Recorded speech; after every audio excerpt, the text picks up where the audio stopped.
how do you find the first customers? Now, this is an area where a lot of entrepreneurs trip up in front of the investors. Now, you can go after different customer groups and you can find them in different sales channels. That's fine. But what you've got to do is demonstrate where's the high-performing customers, the ones that are going to buy the product at the right price. And to do that, we want to ultimately drive a metric we call the cost of acquiring a customer.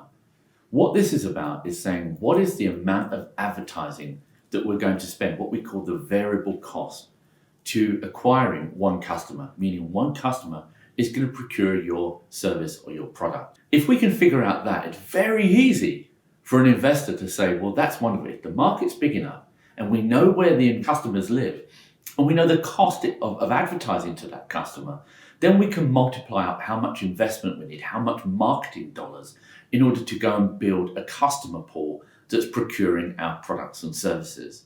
So most people get this wrong. They get it wrong for three reasons. One, they fundamentally don't look at what is the cost of acquiring a customer. And the simplest way to do it is to not worry about fixed costs, just worry about the variable cost, the cost of the advertising. The fixed cost would be the systems, the people, the overhead, but that doesn't change. If you've hired a marketing director, that's already in your costs. What is the incremental, the variable cost that you're going to spend to advertise to a customer? And it may well be that you're doing multiple advertising to get one purchase.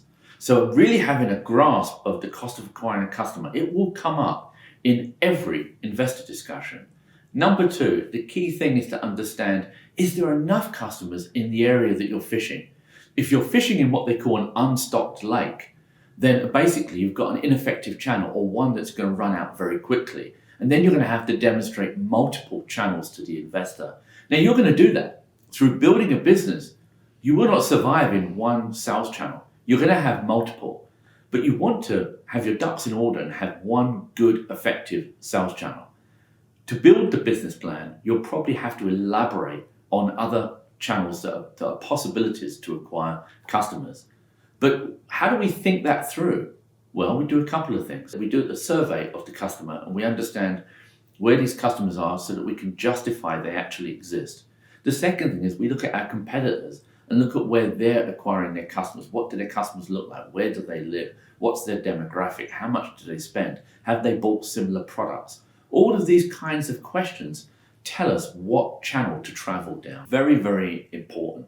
And then the third thing that's key, it's fundamentally key, and that's, have you priced the product comparative to what the market's doing? So this is a price-value comparison. Is the price and value matching at least what the market's doing?